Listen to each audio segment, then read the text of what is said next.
नमस्कार दोस्तों, welcome back to my channel जहां आपको मिलता है सिर्फ और सिर्फ एंटरटेनमेंट। और आज मैं लाया हूं अनकैनी एवेंजर्स का फर्स्ट इशू। तो गाइस, वीडियो में नए हो तो वीडियो को लाइक कर देना और चैनल को सब्सक्राइब कर देना। तो यार, वीडियो देखने से पहले अगर आपने मेरी बनाई हुई Avengers X Men free comic book day वाली वीडियो नहीं देखी है तो वो पहले देख लेना, क्योंकि ये इशू उसके बाद शुरू होता है। इस इशू में हम देखेंगे कि कैप्टन अमेरिका ने एक नई टीम असेंबल की है जिसका नाम है यूनिटी स्क्वाड। तो वही कैप्टन क्रकोआ कौन है ये अभी तक रहस्य है। तो बिना किसी देरी के लेट्स बिगिन।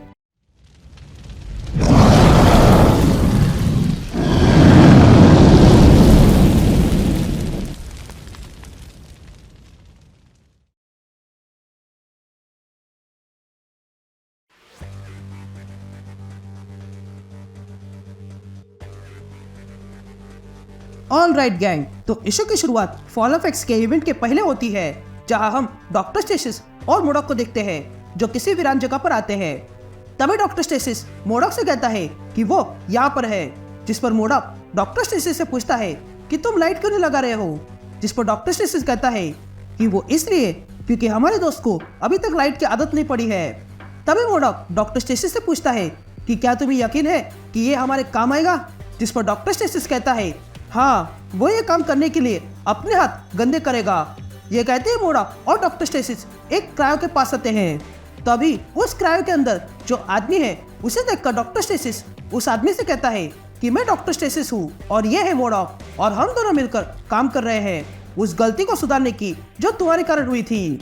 जिस पर मोडॉक उस आदमी से कहता है कि तुम्हारे जाने के बाद दुनिया बदल चुकी है और अब बहुत बुरी हो चुकी है, पर हम मिलकर दुनिया को परफेक्ट कर रहे हैं। तभी डॉक्टर स्टेसिस उस आदमी से कहता है कि अमेरिका का डाउनफॉल शुरू हो चुका है और तुम्हें यह बात सुनकर बुरा लगेगा कि म्यूटेंट्स ने अपनी दुनिया बना दी है। हम ऑर्कस के मेंबर्स हैं और इंसानियत के सेवक भी, लेकिन जब से शील्ड खत्म हुई है तब से हम कानून में जो खालीपन भरा हुआ है उसे भरते हैं। वो दिन आने वाला है जब हम अर्थ पर से म्यूटेंट का सफाया कर देंगे, लेकिन उसके लिए तुम्हारी मदद चाहिए क्योंकि वहां पर एवेंजर्स भी होंगे। लेकिन तभी वो क्रायो तोड़ के वो आदमी बाहर आता है जो कोई और नहीं बल्कि वही शख्स है जो कैप्टन क्रकोआ बनके अभी घूम रहा है। तभी उस शख्स को देखकर मोडॉक डॉक्टर स्टेसिस से कहता है कि इस बंदे को कॉस्ट्यूम दिलाना चाहिए, जिस पर डॉक्टर स्टेसिस कहता है कि मैं एक ऐसा कॉस्ट्यूम जानता हूँ जो इसके लिए फिट होगा। फिर से शिफ्ट होती है और हम फॉल ऑफ एक्स के इवेंट के बाद देखते हैं, जहाँ पर हम एक आदमी को डेली ब्यूगल का अखबार पढ़ते हुए देखते हैं। उस अखबार में लिखा था कि म्यूटेंट का किसने जनसंहार किया है। तो वही उस अखबार में कैप्टन क्रकोआ का फोटो भी था जिसने कैपिटल में ब्लास्ट किया था। तभी हमें किसी की आवाज सुनाई देती है जो कहता है कि कैप्टन क्रकोआ को अटैक करे हुए एक हफ्ता हो गया है, लेकिन हालत और खराब हो गए हैं। मैं हूँ बेन यूरिक और मैं रिपोर्टर हूँ। मेरा रिज्यूम क्या कहता है ये मायने नहीं रखता, मायने रखता है कि मेरा जॉब क्या है। मैं डेली ब्यूगल का ओनर हूँ, पर मैं रिपोर्टर भी हूँ। म्यूटेंट्स ने मिलकर एक देश बनाया था और उसकी खबर पूरी दुनिया भर में फैल गई। म्यूटेंट्स ने दिमाग की बीमारी ठीक करने के लिए मेडिसिन बनाए, पर बाद में पता चला कि वो दवाई जहर से कम नहीं थी। अगर हम ऑर्कस की बात माने तो इन सब के पीछे सिर्फ और सिर्फ म्यूटेंट्स है। लेकिन रही बात मेरी, तो मैंने अपना मन अभी तक बनाया नहीं है। कुछ समय पहले साइक्लोप्स ही कैप्टन क्रकोआ था, लेकिन अभी जो वॉशिंगटन डीसी में हुआ है उसे देखकर ऐसा नहीं लगता कि कैप्टन क्रकोआ के सूट के अंदर साइक्लोप्स है। इन ऑर्कस के जनरल में म्यूटेंट्स का डर बढ़ते जा रहा था और इसलिए ऑर्कस ने क्रकोआ पर अटैक कर दिया, जिसके कारण बहुत सारे म्यूटेंट्स कहीं गायब हो गए। लेकिन ऑर्कस यही नहीं रुका। इन लोगों के हाथों जो म्यूटेंट्स मिले उसे वे पकड़कर मार्स पर भेजते रहे। ऑर्कस का अब ज्यादा हो चुका है और उन्हें भी रोकना चाहिए, और उसके लिए कुछ लोग हैं जो ये काम कर सकते हैं। फिर से शिफ्ट होती है और हम ऑर्कस फिल्ट्रेशन सेंटर देखते हैं, जहाँ पर बहुत से म्यूटेंट्स को पकड़ कर रखा था। और तब वहाँ का जनरल उन्हें धमकी देता है कि अगर उन लोगों ने ऑर्कस की म्यूटेंट इनहिबिटर इंजेक्शन को नहीं लिया तो उन लोगों को मारा जाएगा। लेकिन तभी उन लोगों के सामने हुड पहनी हुई एक औरत आती है और कहती है कि तुम सब लोग यहाँ से भाग सकते हो। लेकिन तभी वो जनरल उस औरत से कहता है कि आगे बढ़ो। ये सुनते ही वो औरत अपने पास से तलवार निकालती है और अगले ही पल उस जनरल का गला काट देती है, जिसके कारण उस जनरल की वही मौत हो जाती है। तभी वो औरत वहाँ खड़े ऑर्कस के गार्ड से कहती है कि ये तो ट्रेलर था, पिक्चर अभी बाकी है। ये कहते ही हम देखते हैं कि वो औरत कोई और नहीं बल्कि साइलॉक है, जो वहाँ उन सारे ऑर्कस के गार्ड्स को मार डालती है। तभी हमें बेन यूरिक की आवाज सुनाई देती है, जो कहता है कि साइलॉक को द हैंड ने ट्रेन किया था, लेकिन म्यूटेंट मैसेकर होने से पहले वो ग्रेट कैप्टन ऑफ क्राकोआ थी। तभी ऑर्कस के लोग वहाँ कौन घुसा है इसलिए लाइट्स मारने लगते हैं, लेकिन तभी अचानक से साइलॉक कहीं गायब हो जाती है, जिसके कारण ऑर्कस के बाकी के गार्ड्स साइलॉक को मारने के चक्कर में अपने ही गार्ड्स को मार डालते हैं। यहाँ जिन लोगों को ऑर्कस ने पकड़ कर रखा था वे लोग भागने लगते हैं, लेकिन देखते हैं कि वहाँ पर आगे फेंस लगे हुए थे। लेकिन तभी उन फेंस को तोड़ते हुए पेनेंस आती है और उन लोगों से कहती है कि यहाँ से भाग जाओ, लेकिन अपने घर मत जाओ। ये कहते ही वे सारे लोग वहाँ से भाग जाते हैं। यहाँ डार्कनेस का फायदा उठाकर साइलॉक ऑर्कस के गार्ड्स को मारने लगती है। तभी साइलॉक वहाँ के बहुत से गार्ड्स को मार डालती है और फिर उसे एक गार्ड दिखाई देता है जो साइलॉक पे गोली चलाने वाला था। ये देखकर साइलॉक उस गार्ड की ओर दौड़ती है और कहती है कि क्राकोआ पे बच्चे थे और तुम लोगों ने उन बच्चों को मार डाला। ये कहते ही साइलॉक अपनी तलवार उस ऑर्कस गार्ड के सर में घुसाकर उसे मार डालती है, लेकिन तभी साइलॉक महसूस करती है कि वहाँ पर कोई आ चुका है, इसलिए वो अपनी स्वॉर्ड से अटैक करने जाती है। लेकिन तभी साइलॉक देखती है कि उसके पीछे दरअसल में कैप्टन अमेरिका आया हुआ था, जो साइलॉक को शांत रहने को कहता है। तभी साइलॉक कैप्टन अमेरिका से कहती है कि मुझे मालूम था कि तुम अपने उसूल और आदर्श के चलते इन ऑर्कस के घटिया लोगों को बचाने आओगे, तो लड़ने के लिए तैयार हो जाओ। ये कहते ही साइलॉक लड़ने के लिए तैयार हो जाती है, लेकिन तभी कैप्टन अमेरिका साइलॉक की ओर अपनी शील्ड फेंकता है और तब साइलॉक देखती है कि वो शील्ड दरअसल में कैप्टन ने साइलॉक पर नहीं बल्कि उसके पीछे आने वाले ऑर्कस के गार्ड पर फेंकी थी। तभी कैप्टन अमेरिका फिर से अपनी शील्ड फेंकता है और एक ही झटके में 3 ऑर्कस के गार्ड को खत्म कर देता है।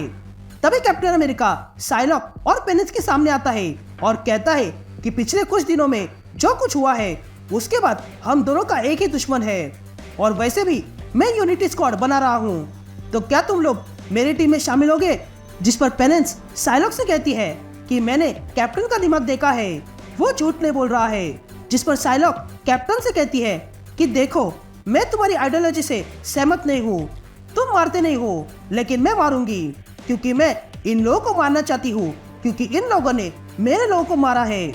जिस पर कैप्टन कहता है कि अगर ऐसा है तो हम सब भी यही करेंगे। ये कहते ही हम देखते हैं कि वहाँ पर डेडपूल और क्विकसिल्वर आ चुके थे। यहाँ पेनेंस साइलॉक से कहती है कि हमें इनके साथ रहना चाहिए, जिस पर साइलॉक कहती है कि शांत रहो, अगर ये ऐसे ही रहे तो हम इन्हें ज्वाइन करेंगे। यहाँ डेडपूल कैप्टन को बताता है कि ऑर्कस के और गार्ड्स आ रहे हैं, जिस पर कैप्टन डेडपूल से कहता है कि मुझे डीसी में हो रही एंटी म्यूटेंट रैली पर ध्यान रखना होगा, क्योंकि हो सकता है वहाँ पर कैप्टन क्राकोआ आ जाए।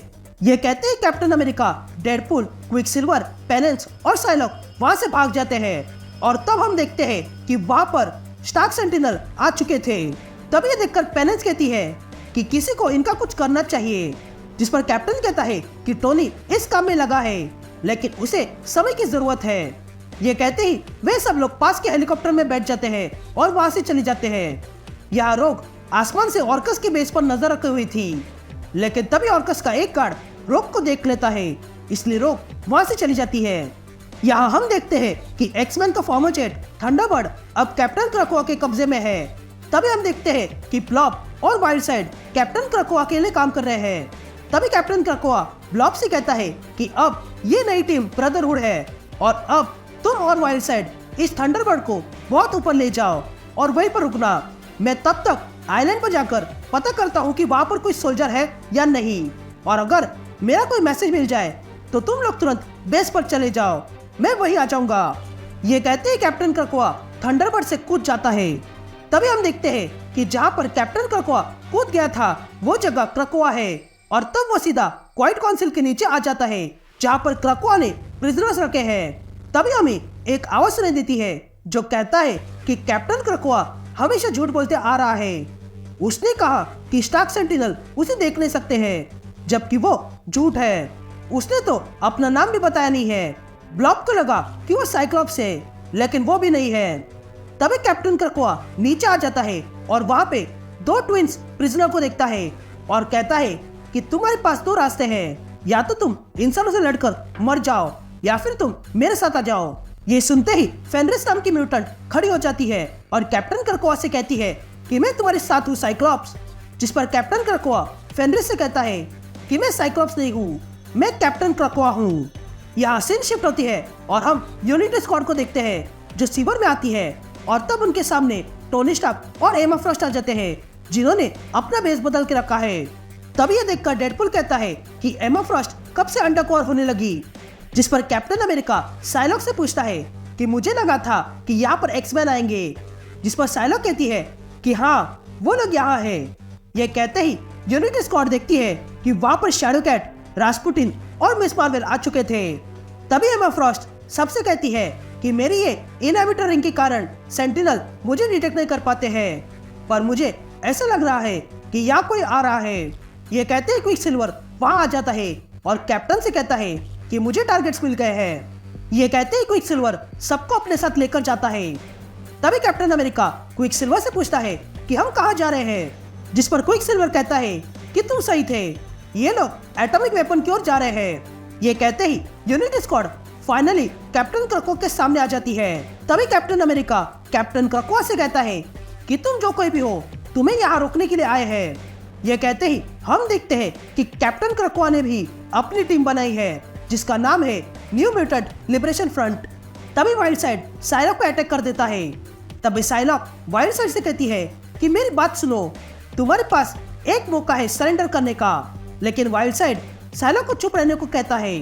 यहाँ पेनेंस कैप्टन क्रकोआ पे अटैक कर देती है, लेकिन कैप्टन क्रकोआ एक ही पंच में पेनेंस को दूर फेंक देता है। यहाँ वो ट्विन म्यूटेंट्स अपनी पावर एक करके डेडपुल पर अटैक कर देते हैं, जिसके कारण डेडपुल के सीने में छेद हो जाता है और ये देखकर डेडपुल को गुस्सा आता है। तो वही लोग ब्लॉब से लड़ रही थी, लेकिन तभी कैप्टन अमेरिका का सामना कैप्टन क्रकोआ से होता है।